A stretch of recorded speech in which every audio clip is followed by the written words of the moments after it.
아멘, 할렐루야. 9월 세 번째 주일입니다. 오늘 본문의 배경은 사사들이 통치하는 시대에 사울왕이 이스라엘의 첫째 왕이 되었습니다. 그런데 사울이 왕이 되었는데 왕으로 인정을 받지 못했어요. 왜냐? 이전에 왕들이 한 번도 없었거든요. 그런데 암몬과의 전투가 벌어졌습니다. 암몬이 이스라엘 땅에 침입한 거죠. 사울이 병사를 몰고 가서 암몬을 물리치고 암몬과의 전쟁에서 승리했습니다. 이스라엘 백성들이 너무 기뻐한 거예요. 그래서 이스라엘 백성들이 길갈에 모여서 드디어 사울을 왕으로 인정하고 기뻐하면서 하나님께 화목제물을 드렸습니다. 그동안 사무엘이 사사로서 이스라엘을 다스리고 있었는데 이제 사울왕이 이스라엘 백성들에게 전쟁에서 승리하고 왕으로 인정을 받으니까 한 나라에 태양이 두 개일 수는 없지 않습니까?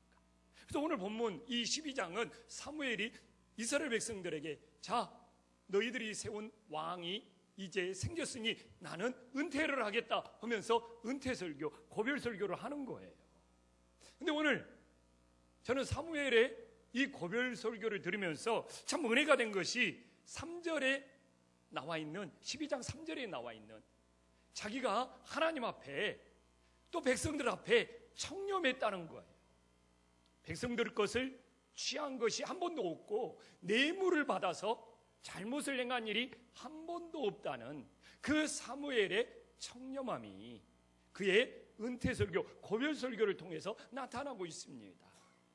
저는 이 사무엘의 이 은퇴설교를 보면서 그 사무엘의 청렴했던 마음, 하나님과 백성들 앞에 부끄러움이 없던 이 마음이 우리나라 지도자나 또 우리나라 목회자들에게도 동일하게 흐를 수 있기를 간절히 소망합니다. 그래서 저는 오늘 하나님이 주시는 말씀을 통하여 사무엘이 이 은퇴설교, 고별설교를 통하여 이스라엘 백성들을 어떻게 교훈했는지 깨닫고 우리들의 삶에 적용할 수 있는 은혜의 시간, 소망의 시간이 될 수 있기를 간절히 소망합니다.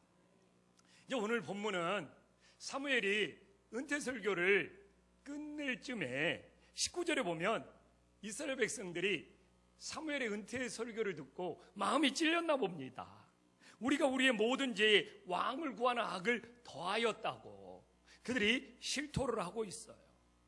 그러면 이스라엘 백성들이 왕을 구했던 이유가 있을 거 아니에요. 그들이 무슨 구실을 통해서 왕을 구했습니까? 사무엘상 우리가 8장 5절에 보면 이스라엘 백성들이 왕을 구했던 구실이 나옵니다. 사무엘은 늙었다는 거예요.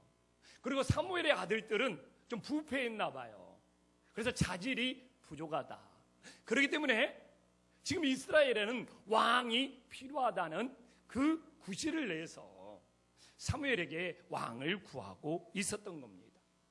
그런데 이것이 진짜 이유면 별 문제가 없는데 이건 핑계거리에 불과하다는 겁니다.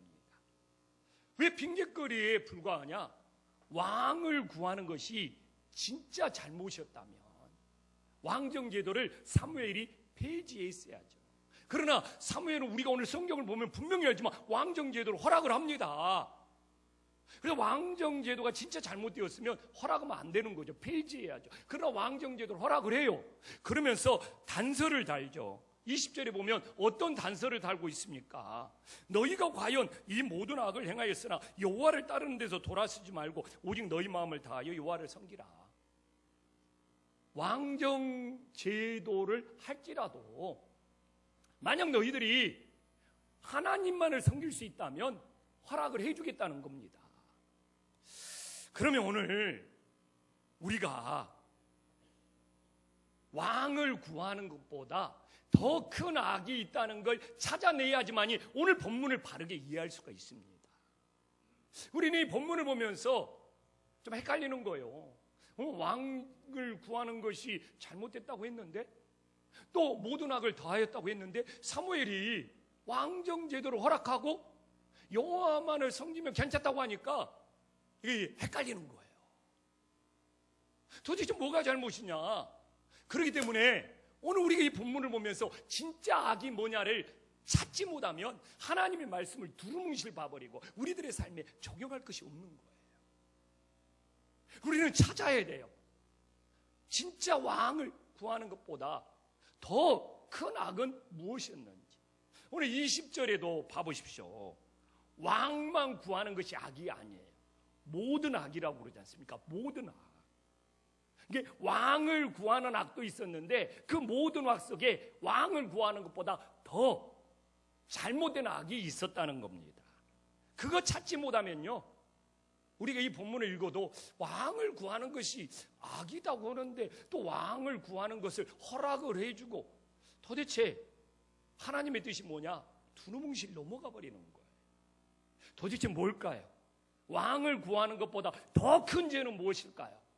오늘 사무엘상 8장 5절에 나와요.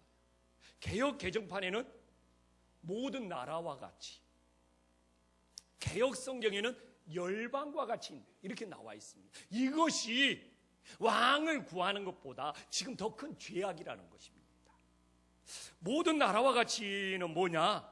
지금 말로 표현하면 지금 하나님이 다스리는 교회를 세상처럼 바꿔버리자는 거예요. 여러분, 말이 됩니까? 교회는 교회답고 이 교회는 하나님이 주인되고 하나님이 통치해야 되는데 모든 나라와 같이, 세상과 같이 교회를 우리 바꿔버립시다. 하나님이 필요 없게 되어버리잖아요. 이야기를 지금 말로 바꾸면 하는 거예요. 모든 나라와 같이. 지금 하나님이 이 나라 백성을 다루고 있는데 이제 다른 나라들과 같이, 모든 나라와 같이 그냥 우리 마음대로 하면서 좀 살아갑시다. 이건 말도 안 되는 이야기죠. 하나님이 필요 없게 되어버리는 것이죠. 그래서 사무엘은 오늘 12절에 보면 그들의 마음을 알아요. 분명 암몬이 침입했을 때 하나님이 함께 계셨다고 그러잖아요. 너희의 하나님 여호와께서 너희의 왕이 되심에도 불구하고 너희가 내게 이르기를 우리를 다스릴 왕이 있어야 하겠다. 결국은 하나님이 필요 없다는 거예요. 하나님이 통치하는 것이 아니라 누가 통치해줘? 세상 나라들처럼 인간의 통치, 사람의 통치를 받겠다는 거예요. 이들의 속셈은 뭡니까? 하나님 섬기는 것이 결국은 싫다는 겁니다. 하나님 섬기는 것이 싫은 거예요. 자기 마음대로 하고 싶은 거예요. 근데 지금 이것이 이스라엘 백성들이 모든 나라와 같이 구하는 것을 지금 현대교회에서 일어나고 있어요. 현대교회가 세상과 구별되는 것이 없어요. 모든 나라와 같이, 열방과 같이, 교회가 세상과 같이가 되고 싶은 거예요. 그래서 20절에 당부를 하잖아요. 여호와를 다른 데서 돌아서지 말고 오직 너희 마음을 다하여 누구를 섬기라? 여호와를 섬기라. 자기 마음대로 오고 싶어서 여호와를 섬기는 것이 싫은 거예요. 우리도 돌아봅시다. 교회에 나오고 싶으면 나오고 안 나오고 싶으면 안 나오고, 세상 약속이 있으면 빠져버리고, 세상 약속이 없을 때나 교회 나오고, 세상 즐거움이나 세상 만족이 있으면 그거 쫓아가 버리고, 그러다가 그런 일 없으면 가끔 한 번씩 오는 것이 교회고, 그냥 오늘 보면 그것이 오직 여호와를 섬기는 거냐고요. 모든 나라와 같이 세상과 같이 하는 것과 다를 바가 뭐가 있냐 이거예요. 지금의 언어로 바꾼다면 오늘 본문의 뜻이 그렇다는 것이죠. 그럼 우리가 교회를 다니는 목적이 뭐냐? 20절에 나와 있어요. 오직 마음을 다하여 여호와를 섬기는 것이 교회의 목적이에요. 신앙생활하는 목적이에요. 내 마음대로 하기 위해서 교회를 다닙니까? 교회가요, 왜 갈등이 일어나고 다툼이 일어나고 분열이 일어나면 사사시대의 말씀처럼 오직 자기 소견에 옳은 대로 하려고 하기 때문에 다툼이 일어나고 갈등이 일어나고 혼란이 일어나는 거예요. 근데 교회를 다니는 목적이 오직 마음을 다하여 하나님을 섬기는 것이라면 교회가 다툴 일이, 갈등이 일어날 일이 뭐가 있어요? 근데 현대를 살아가는 사람이 이 SNS가 발달하다 보니까 머리들이 다 커졌어요. 다 자기 생각이 있어요. 자기 소견이 있어요. 그래서 교회도 좀 세상과 같이 만들자. 우리 소견에 옳은 대로 하자. 이것이 지금 그 당시 이스라엘 백성들이나 지금 우리 교회의 모습과 비슷한 거예요. 그래서 자기 소견에 옳은 대로 하겠다는 거예요. 그러나 사무엘은 말하잖아요. 여호와를 따르는 데서 돌이키지 말고 오직 마음을 다해 여호와를 섬기라. 그래서 우리의 신앙의 목적이 오직 마음을 다해서 여호와를 섬기는 것이 되어야지, 교회까지 와서 자기 소견에 오른 대로 하려고 그러고, 자기 소견에 오른 대로 안 되면 그것이 불평이 되고 원망이 되고, 우리는 진정 우리 또한 나도 모르게 교회를 세상과 같이 정말 따르려고 하는 모습은 없는지 돌아보면서 진정 신앙의 목적이 오직 여호와를 섬기는 일에 있음을 이 마지막 때 다시 한번 깨달을 수 있기를 간절히 소망합니다. 그래서 이스라엘 백성은요, 하나님 나라가 아니라 모든 나라와 같이 하고 싶은 악을 다하는 거예요. 단지 왕을 구했던 것이 문제라고 생각하니까 이 본문의 뜻을 모르는 거예요. 진짜 문제는 하나님 나라가 아니라 모든 나라와 같이 되고 싶었던 것이에요. 그러면 하나님의 나라와 열방의 나라, 세상의 나라는 어떤 차이가 있는지 알아야죠. 하나님의 나라는 거룩이 기준입니다. 하나님의 나라는 거룩에, 레위기 19장 2절에 봐보십시오. 뭐라고 말씀하고 있습니까? 너희는 거룩하라. 이는 나 여호와 너희 하나님이 거룩함이라. 이렇게 말씀하고 있잖아요. 그러나 모든 나라, 세상의 나라는 뭡니까? 강한 자예요. 강한 자. 강한 사람이 지배한다는 거예요. 강한 사람이 힘이 약한 사람을 지배한다는 거예요. 당시의 이야기입니까? 지금도 똑같아요. 갑이요, 지금도 을을 지배한다는 거예요. 용어만 바뀌었을 뿐이지. 그때는 강한 군대가 약한 군대를 지배했다며, 지금은 뭐예요? 강한 자가 갑질이. 그래서 놀랬어요. 야, 조물주위에 누가 있어요? 건물주가 있다고 그러잖아요. 별 이야기가 다. 조물주위에 건물주가 있대요. 이것이 세상의 법칙이에요. 세상의 조물주보다 건물주가 더 갑이라는 거예요. 그래서 사무엘 오늘 뭐라고 말씀하고 계십니까? 27절에 말하잖아요. 돌아서 유익하게도 못하며 구원하지도 못하는 헛된 것을 따르지 말라. 세상의 힘이, 세상의 건물이 우리를 구원할 수 없다는 거잖아요. 세상에 아무리 많은 돈이 있더라도, 세상에 아무리 많은 건물이 있을지라도, 세상에 아무리 많은 무슨 능력이 있을지라도 그것이 우리를 구원할 수 없기 때문에 뭐다? 헛된 것이다. 그렇기 때문에 하나님을 따르는 데서 떠나지 말라. 세상에 그 어떤 것도, 그 어떤 걸 가져도 우리의 생명을 구원할 수 없는, 유익하게 만들 수 없는 헛된 것이라는 것을 사무엘이 교훈하고 가르치고 있는 것이잖아요. 그래서 저는 오늘 우리 성도님들에게 묻고 싶어요. 우리 성도님들 하나님의 거룩을 따르고 있습니까? 세상에 힘을 따르고 있습니까? 근데 우리가 주여 주의 이름을 부르면서 거룩이 아니라 세상의 힘을 구하는 사람들이 많아지고 있잖아요. 만약 우리 성도님들이 물질의 힘을 내세우고 숫자의 힘을 내세우고 권력의 힘을 내세운다면 하나님이 통치하는 것이 아니에요. 그건 세상의 힘이 다스리는 거죠. 지금 교회들이 교회 숫자의 힘을 내세웁니다. 교회 재정 물질의 힘을 내세웁니다. 심지어는 우리 교회 국회의원이 몇 명이고 고위직 장관이 몇 명이다. 이런 것들을, 이런 권력들을 내세워요. 사실 나는 이런 말을 들으면 토할 것 같아. 역겨워요. 예수님을 내세워도 시원치 않는 마당에 무슨 우리 교회 국회의원이다. 아유, 국회의원들이 지금 제대로 된 국회의원입니까?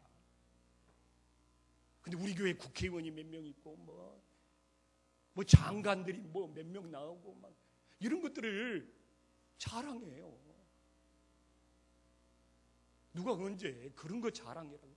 지금 우리들이 바로 이게 세상의 힘을 따른다는 거예요. 교회가 물질의 힘, 숫자의 힘, 무슨 장관이 나오네, 그런 권력의 힘을 내세우는 것은 예수님이 다스리고 예수님이 인도하는 교회가 아니라는 것을 본인들 입으로 말하고 다니는 거예요.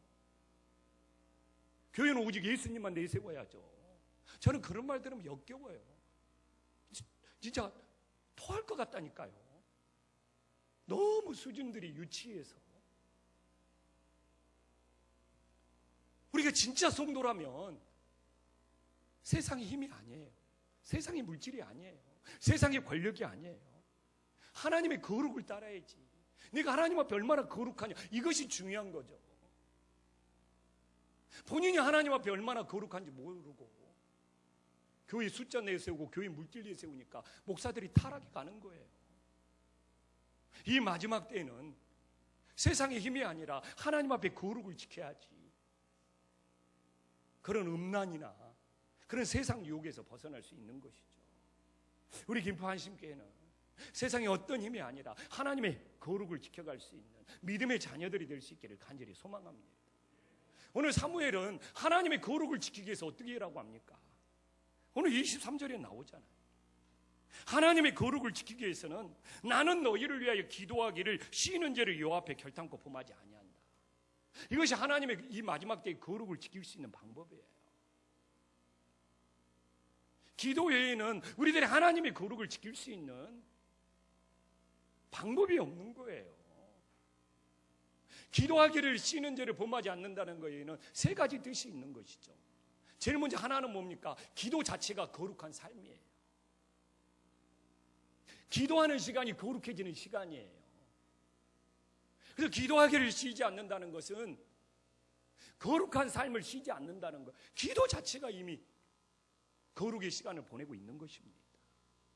또 하나의 의미는 뭡니까? 기도하기는 죄를 범하면 뭐예요? 기도하기를 쉬면 유혹을 이길 수 없다는 거예요. 시험을 이길 수 없다는 거예요. 많은 사람들이 시험에 넘어지고 유혹에 빠져드는 이유는 돌아보면 그 사람은 기도하기를 쉬고 있는 거예요.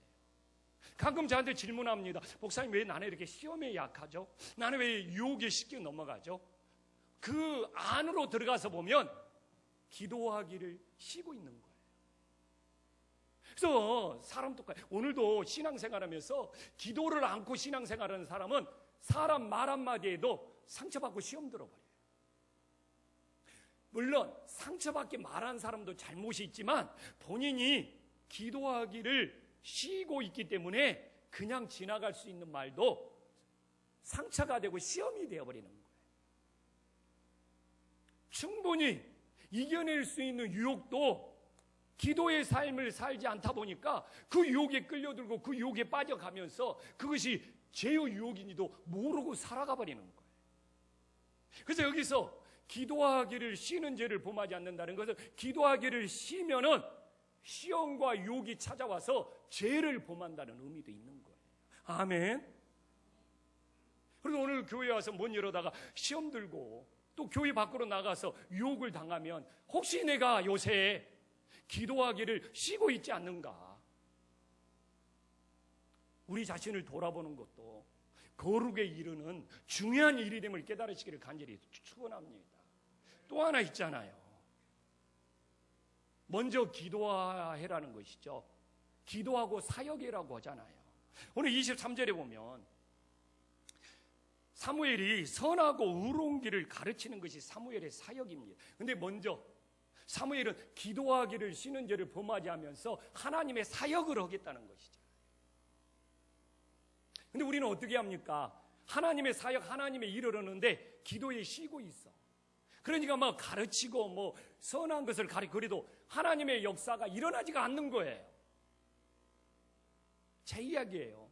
가끔 제가 설교를 하고 실망합니다. 왜 오늘 설교하는데 이렇게 조는 사람이 많아? 제가 다 알아요. 습관적으로 조는지 어쩌다 한번 조는지. 그래서 제가 왜 이렇게 가끔 위를 쳐다본 줄 알아요? 조는 사람 안 보려고. 그 사람한테 미안하니까. 아, 졸고 있으니까 내가 보는지도 모르지. 딴짓 하고 있는 사람도 다 보여요. 이게 높아갖고. 좀 장로님들 좀 낮춰주세요. 좀 이만큼으로 좀 낮춰주세요. 그래서 제가 좀 가끔 허공을 쳐다보는 거예요. 자꾸 이렇게 보다 보면 보이니까. 근데 예전에는 왜 저 사람 저거래 그랬는데 지금은 안 그래요.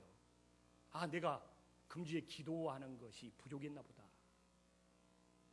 내가 좀 더 기도를 했어야 되는데, 기도에 쉬는 죄를 범하지 말았어야 되는데, 그래야지 내가 설교로 가르칠 때 성령이 역사하고 하나님이 역사하는데, 이제는 이렇게 받아들인다니까요. 제가 늘 찬양 부르는 사람들한테 말해요.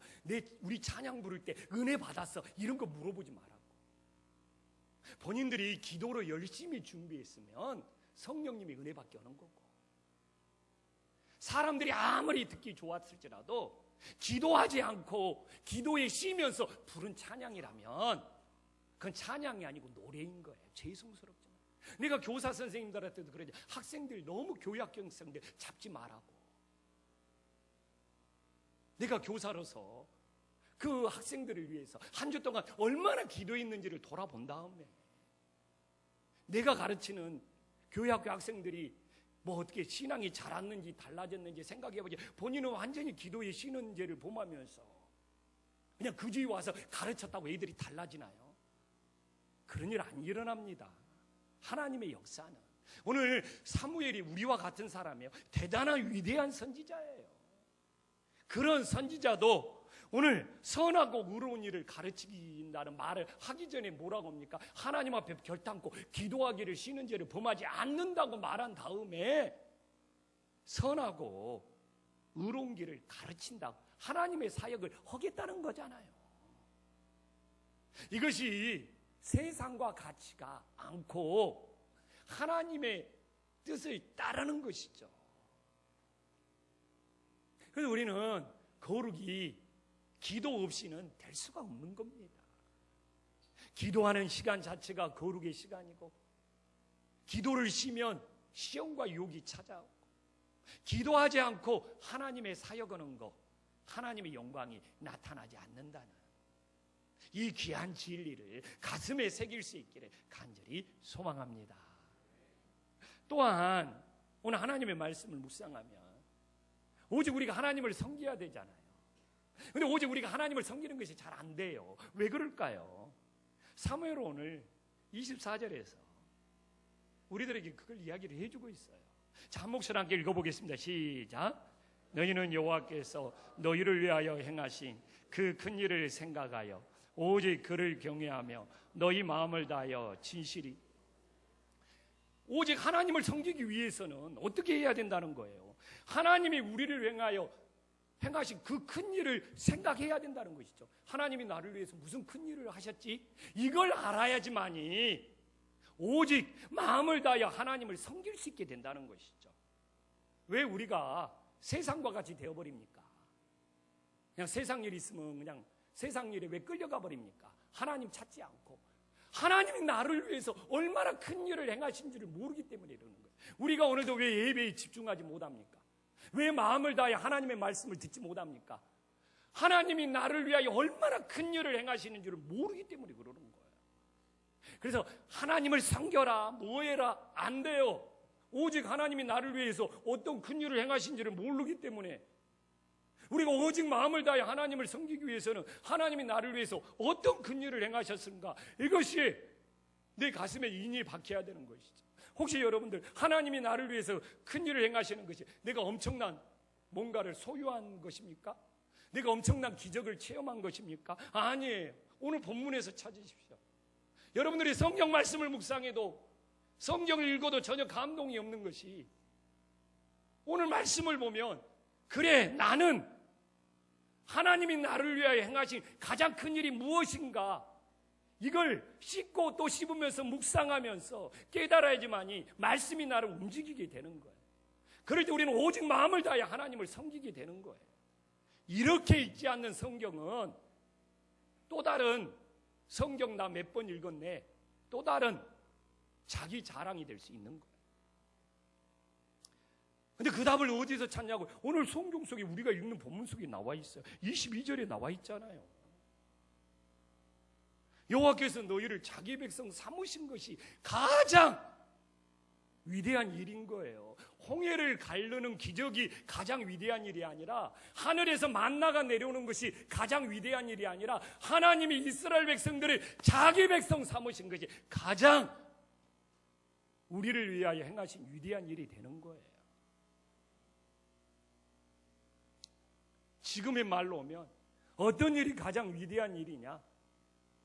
내가 뭔가를 소유하고 있는 것이 아니라, 내가 뭔가 기적을 체험한 것이 아니라, 내가 하나님의 자녀된 것이 하나님이 나를 위하여 행하신 가장 큰 일이 됨을 믿으시기를 간절히 소망합니다. 이것이 안 되기 때문에요, 오직 마음을 다하여 여호와를 섬기지 못하는 거예요.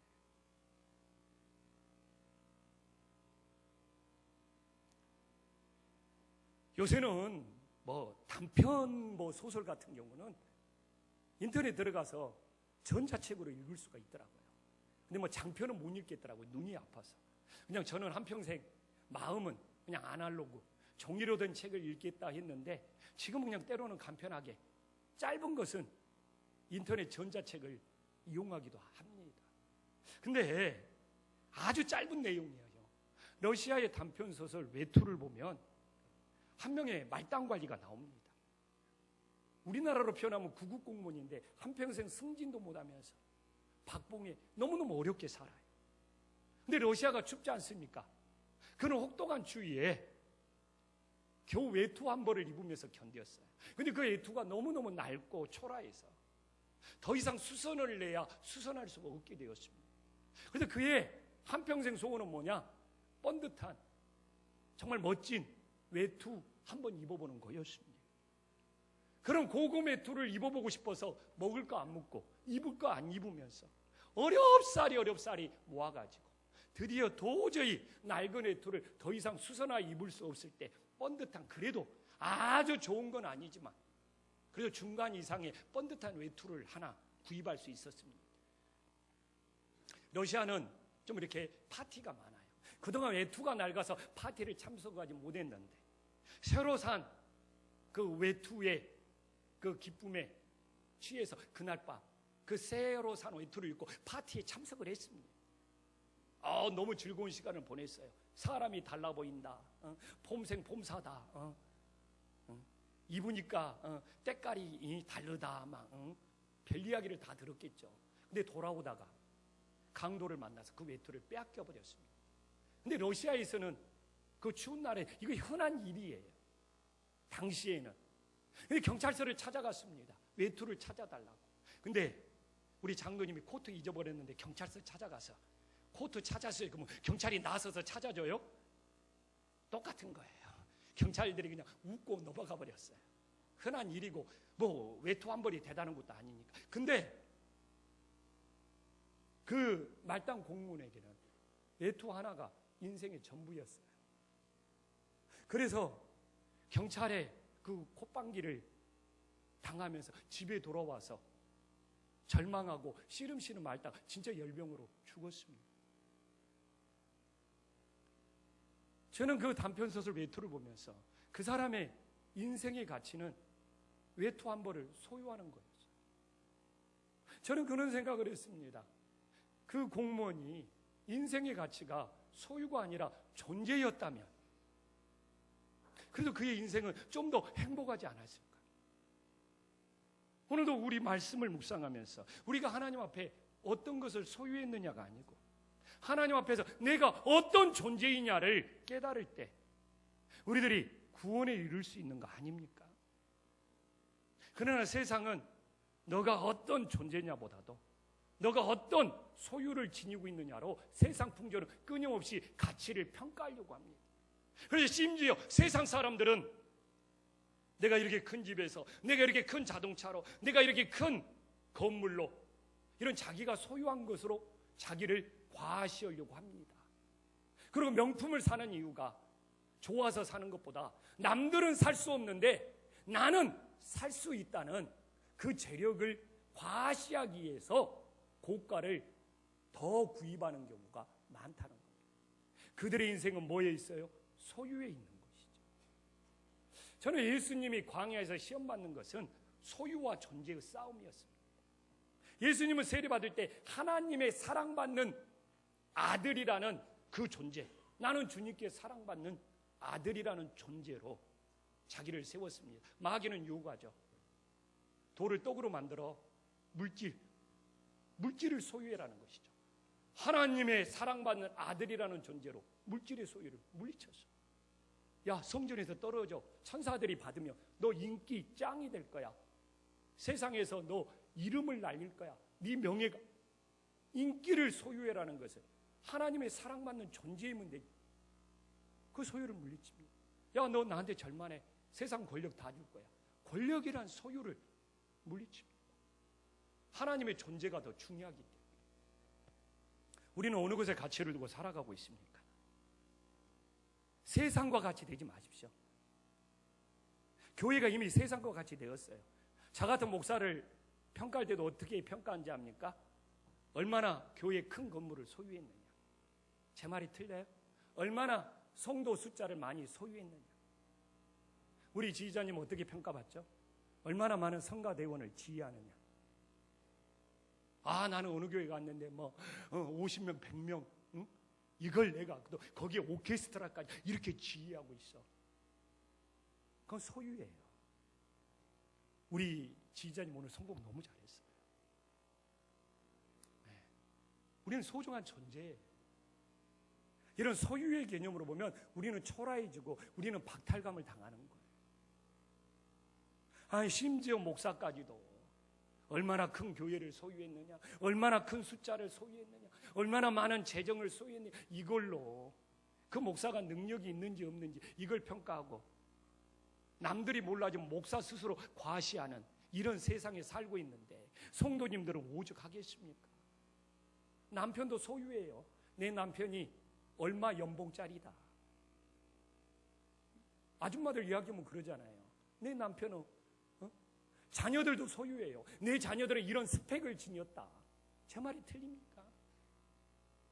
우리 이런 세상 풍조에 휩쓸려 가지 마십시오. 제가 말했잖아요. 이스라엘 백성들이 모든 나라와 같이가 세상과 같이 되자는 거. 이 땅의 교회들이 세상과 같이 되어가고 있는 거. 모든 걸 소유로 다 보려고 합니다. 정말 이 마지막 때 소유가 아니라 나는 하나님의 자녀된 존재야. 이것이 가장 큰 일이 되었을 때 오직 주님만을 섬길 수 있고요. 이 마지막 때 우리의 믿음을 지킬 수 있다는 것을 다시 한번 가슴에 새길 수 있기를 간절히 소망합니다. 기도하겠습니다.